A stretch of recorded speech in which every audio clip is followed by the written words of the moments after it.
Hi everyone, today I'm going to talk about the word get in English. The word get is one of the most common words in the English language and is used frequently, but it can be quite confusing because it's used in so many different ways. Let's have a look at some of them. Before we look at them, it's important to be aware that we can often replace get with a more formal equivalent. Also, this formal equivalent is more specific and only used for that particular context.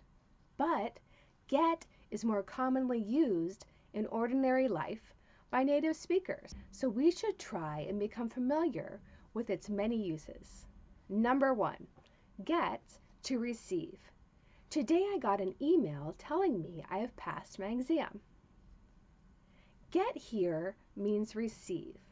Another example would be, I got lots of presents on my birthday.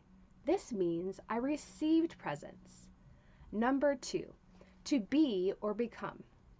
He got angry when I told him that I had lost the book. This means he became angry. Another example, he got confused when he saw this new and difficult word. Got confused here means became confused. 3. To buy or obtain. Hey, there's no milk in the fridge. Could you go out and get some from the shop? Here, get means to buy milk. Another example, there are no pens in the classroom. I will go downstairs and get some. This means that I will collect or obtain pens from downstairs. This form of get can also be used as an imperative. For example, get me some books from the room next door.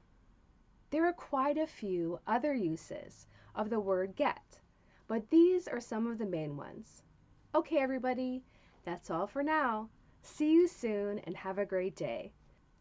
Watch this video a few times to understand properly, and don't forget to like, share, and subscribe.